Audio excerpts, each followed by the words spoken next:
Hi everyone, আজ রবিবারের বিকেলবেলা। আশা করি আপনারা ভালো আছেন, আমরাও ভালো আছি।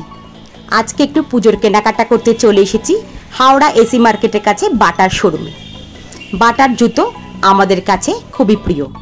বাটার জুতো ছাড়া আমরা অন্য কোনো জুতো ভাবতেই পারি না। দাম বেশি হলেও, ফ্যাশনেবল না হলেও বাটার জুতোই আমাদের খুব প্রিয়। এবারে দেখছি বাটায় দারুণ দারুণ জুতো এসেছে, কি ছেলেদের, কি মেয়েদের, কি বাচ্চাদের। বাটায় যদি কেউ অনেক দিন না এসে থাকেন, একবার বাটার শোরুমে এসে দেখতে পারেন জুতোগুলো, খুব ভালো লাগবে। কিন্তু আমার তো বেশ পছন্দ হয়েছে। যারা মর্নিং ওয়াক বা ইভিনিং ওয়াক বা ট্রেকিংয়ে যেতে চান, তাদের জন্য কিন্তু পাওয়ারের শুগুলো এবারে খুব ভালো এসেছে। আর পুজোর সময়ের জন্য নিত্য নতুন চটি এসেছে, দারুণ সুন্দর সুন্দর।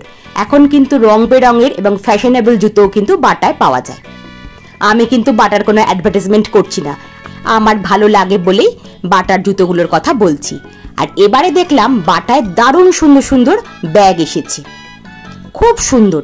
মানে কেউ যদি অফিসে যান বা কোনো বিয়ে বাড়ি পারপাস, আমাদের মহিলাদের কিছু টুকটাক জিনিসের জন্য যে ব্যাগগুলো প্রয়োজন হয়, সেই নিত্য নতুন ব্যাগ কিন্তু বাটায় পাওয়া যাচ্ছে। হ্যাঁ, দামটা হয়তো একটু বেশি, কিন্তু ডিজাইন ও রঙের দিক থেকে এক নম্বর। বাচ্চাদের জুতোগুলো এত কালারফুল, দেখেই মনে হচ্ছে দু চারটে কিনে ফেলি, কিন্তু ওগুলো তার আমার পায়ে হওয়ার নয়, তাই কিনতে পারলাম না। আমরা ছোটবেলায় যেরকম বাটার জুতো দেখেছি, সেই একঘেয়েমি, একরকম ঢং, একই ডিজাইন, সেরকম কিন্তু বাটায় এখন নয়। বাটায় এখন জুতো এবং ব্যাগগুলো নতুন সাজে সেজেছে। দেখতে যেমন সুন্দর হয়েছে, লুকগুলোও কিন্তু বেশ সুন্দর, বেশ পছন্দ হওয়ার মতন, কাউকে গিফট করার মতনও। হ্যাঁ, গিফট করতে গেলে পকেটে একটু চাপ পড়ে যাবে বইকি, কিন্তু হাজব্যান্ড যদি ওয়াইফকে দেন তাহলে কিন্তু মন্দ হবে না। আর স্ত্রীদেরও বলছি, আপনি যদি কর্তাকে দেখতে চান, পাঞ্জাবিতে খুব সুন্দর লাগবে, পায়ে থাকুক একটা ফ্যাশনেবল জুতো, তাহলে বাটায় চলে আসতেই পারেন। সুন্দর সুন্দর জুতো আছে কিন্তু ছেলেদের জন্য। আর আমাদের বাড়ির বাচ্চাদের, সে পুত্র সন্তানই হোক বা কন্যা সন্তান, আমরা তাদের কিন্তু সব থেকে সেরা জিনিসটাই বেছে উপহার দিতে পছন্দ করি। তাই জন্য বাটা তাদেরও বিশাল সম্ভার নিয়ে হাজির হয়ে গেছে।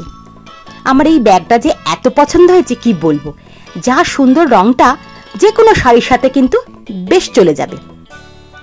ব্যাগগুলো কিন্তু দারুণ দারুণ আছে, দেখতে পারেন কিন্তু আপনারা এসে। পুজোর সময় এই ব্যাগগুলো কিন্তু বেশ কাজে লেগে যাবে শাড়ি বা কুর্তির সাথে। বাটায় জুতো অনেকগুলোই দেখলাম, টুকটাক কেনাকাটাও করলাম। আজকে আমার মা এসেছিল, মায়ের জুতো কেনা হলো আর আমার মেঘের জুতো কেনা হলো। আমার জুতোটা কিনতে গেলাম, পছন্দ হলো, কিন্তু আর একটু পছন্দর দরকার ছিল। আমি সেই জন্য আবার পরের দিন বাটায় আসবো, এলে আপনাদের সঙ্গে করেও নিয়ে আসবো। জুতোগুলো কিন্তু আপনারা মন দিয়ে দেখে নিন, দারুণ দারুণ দেখতে লাগছে কিন্তু। মানে আমার তো বেশ ভালো লাগছে। জুতো পর্ব শেষ করে এখন আমরা চলে যাব বেলুড়ের রঙ্গলি মলে। সেখানে কিন্তু হরেক রকম জিনিস পাওয়া যায়, জামা কাপড় থেকে শুরু করে খাওয়া দাওয়া সবই কিছু। আমরা রঙ্গলির সামনে চলে এসেছি। বাইরেটা এত সুন্দর করে সাজানো, বেশ খানিকটা সময় বসে থাকা যায়, ফটো তোলা যায়, রিলস তোলা যায়।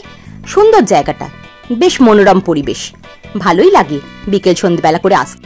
রঙ্গলির কাছাকাছি যারা থাকেন, তারা অনেকেই বিকেলবেলার দিকে এক চক্কর ঘুরে যান বা এখানে অনেকটা সময় কাটিয়ে যান। চলুন আমরা ভেতরে ঢুকে যাই। এখন যাব ছেলের জামা কাপড় কিনতে প্যান্টালুন্সে।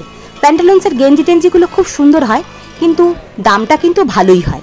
রেগুলার বেসিসে পড়তে গেলে কিন্তু প্যান্টালুন্সের জামা কাপড় না কেনাই ভালো। মানে আমরা যারা মধ্যবিত্ত, তাদের তো সব দিকটাই বুঝে শুনে চলতে হয়। সেই জন্য বলবো প্যান্টালুন্স থেকে কিছু জামা কাপড় কিনবো, বাদ বাকি এদিক ওদিক দেখবো কোথায় একটু সস্তা গন্ডায় পাওয়া যায়। আপনারা এবার বলবেন, আমি সবসময় সস্তা খুঁজি, তাহলে কি আমি ফুট থেকে জিনিস কিনবো? কিনতেই পারি, পছন্দ হলে সেখান থেকেও কিনতে পারি। রোদ্দুরের এমনই ফিগার যে গেঞ্জি মেপে মেপে কিনতে হয়। মেঘ আবার এখানে একটা ব্যাগ দেখেছে, বেশ সুন্দর ব্যাগগুলো আছে প্যান্টালুন্সে, দারুণ সুন্দর। বাটায় যেমন সুন্দর, প্যান্টালুন্সেও কিন্তু দারুণ সুন্দর। প্যান্টালুন্সে তো আমরা প্রত্যেকেই গিয়ে থাকি, সারা বছরে 2-3 বার তো ঘুরে আসিই আমরা। সেজন্য প্যান্টালুন্সের কালেকশন কিন্তু আমরা সবাই জানি কতটা সুন্দর, কতটা ভালো, কতটা দাম। প্যান্টালুন্সে কিন্তু ভিডিও করতে বিশেষ কিছু দেয় না, ক্যামেরা দেখলেই তারা বলে বন্ধ করুন বন্ধ করুন। ওদের সব জিনিসই বাইরে দেখানো বারণ, লুকিয়ে চুরিয়ে করা যায়, কিন্তু সেটা আর করতে চাইলাম না। এরপরে চলে যাব বাজার কলকাতায়। রঙ্গলিতে এই বছরই মনে হয় বাজার কলকাতাটা এসেছে। আমি আগে খুব একটা দেখিনি, কি জানি আমি হয়তো মিস করে গেছি, আগেই এসেছে। প্যান্ডালন ছিল নিচের তলায়, এবার উপরে উঠতে হবে। আরে এই সিঁড়িটা আমার যে কি ভয়ের ব্যাপার কি বলবো। যতবার আমি এই চলন্ত সিঁড়িতে উঠতে যাই ততবার গুরু নাম জপে জপে উঠি। আমার খালি মনে হয় নয় আমি পড়ে যাব, নয় আমার পা ঢুকে যাবে। আমি বাচ্চাদের মতন করছি আর কি। আমার ছেলে মেয়ে সোজা উঠে যায়, আমি দুবার উঠতে যাই, দুবার পিছুই। কি বলবেন বলুন। যাই হোক, আমরা এবার চলে এসেছি বাজার কলকাতায়। বাজার কলকাতা বলে ঢেলে সাজিয়েছে। চলুন বাজার কলকাতায় কি কি পাওয়া যায় একবার দেখে নি। দেখতে তো পাচ্ছি রং বেরঙের জিনিস। সবই কি ছোটদের না বড়দেরও আছে? আমি বাজার কলকাতায় অনেক বছর আগে এসেছিলাম। বাজার কলকাতাতেও কিন্তু বেশ ভিড় আজকে। রবিবারের সন্ধ্যেবেলা বলে কথা, সবাই তো আর বাড়িতে থাকবে না। পুজো আর কটা দিন বাকি, সবাই তো মার্কেটিং করবে। আমিও যেমন মার্কেটিং করতে চাইছি, সবাই বাড়ি থেকে বেরিয়ে এসেছে মার্কেটিং করার জন্য। কিন্তু কি নেব সেটাই তো বুঝে উঠতে পারছি না। দামগুলো কিন্তু বেশ রিজনেবল, মানে কম দামে কুর্তি, টি শার্ট, ছোটদের প্যান্ট, গেঞ্জি এবং ছেলেদের শার্টগুলোও কিন্তু খুব সুন্দর সুন্দর। আর মেয়েদের জন্য লং ড্রেসগুলো বেশ ভালো। ছোট বাচ্চাদের ড্রেসগুলো খুব সফট এবং দামটাও খুব একটা বেশি নয়। বলতে পারেন এক ছাদের তলায় পুরো ফ্যামিলির মার্কেটিং হয়ে যেতে পারে এখানে। আজকে ভালো করে তো আমি দেখাতে পারবো না, কারণ এখানেও মনে হয় রেস্ট্রিকশন আছে ভিডিও তোলার। যেটুকু আমার সাধ্য মতন দামগুলো আপনাদের মোটামুটি দেখিয়ে যাচ্ছি, এবং প্রচুর জিনিস আছে আপনারা দেখতেই পাচ্ছেন। সেই জন্য সব থেকে ভালো হয় বাজার কলকাতার একবার চলে যান, প্রাণ ভরে জিনিস কিনুন, উৎসবে মেতে উঠুন। 299 করে যে কুর্তিগুলো আছে সত্যিই সুন্দর, আমার তো খুব ভালো লেগেছে। আর টি শার্টগুলোও আছে বেশ ভালো। বাচ্চাদের টি শার্টও কিন্তু 200 টাকায় পাওয়া যাচ্ছে। প্যান্টগুলোও তাই, বেশ কালারফুল, এবং গেঞ্জি কাপড়গুলো বেশ নরম। আজকে বাজার কলকাতা থেকে সেরকম কিছু জিনিস কেনা হলো না, সেই জন্য আপনাদের খুব ভালো করে দেখাতে পারলাম না। অনেকটা রাত্রি হয়ে গেছে আসলে আসতে আমাদের। আর একদিন আসবো মনে হচ্ছে, কারণ আমার মেয়ের হয়তো অনেক জিনিসই পছন্দ হয়েছে, কিন্তু সে ট্রায়াল দিতে পারছে না বলে সেই জন্য সে কিনবে না। আজকে প্রচণ্ড ভিড়। রবিবার দিনকে এসে আর এই পুজোর মুখোমুখি জিনিস কেনা যাবে না। সোম থেকে শনির মধ্যে, শনি বলবো না, শুক্রবারের মধ্যে এসে জিনিস কিনতে হবে। আমার কিন্তু বাজার কলকাতার জিনিসটা বেশ ভালো লেগেছে। বেশ অনেকটা জায়গা জুড়ে অনেক জিনিস রেখেছে এরা। বাজার কলকাতা থেকে বেরিয়ে এলাম, এখন প্রায় বাজে 9:30 কি 9:45। কিন্তু এরাও লাস্টে বাজার কলকাতার সামনে একটা ফটো তুলবো ভেবেছিলাম, কিন্তু বললো ম্যাডাম এই ফটোটাও এখানে তোলা যাবে না। কি বলুন তো, আমরা কোথায় তাহলে ফটোটা তুলবো? আমার মেয়ে সবসময় দুষ্টু বুদ্ধি মাথায় খেলে, সে সেটা এবারেও করে যাচ্ছে। রঙ্গুলির বাড়িটা কি সুন্দর সাজানো। যখন ঢুকেছি খেয়ালই করিনি, হুড়মুড় করে ঢুকে গেছি, তাই একবার আপনাদের দেখালাম। অন্ধকার, আলো আঁধারি, কেমন লাগছে বল? আর চশমা আমি তো দেখতে পাচ্ছি, আমাদের চশমাটা পুরো ভেপার হয়ে গেছে। রাত্রি 10টার সময় আমরা রঙ্গলি থেকে বেরোচ্ছি,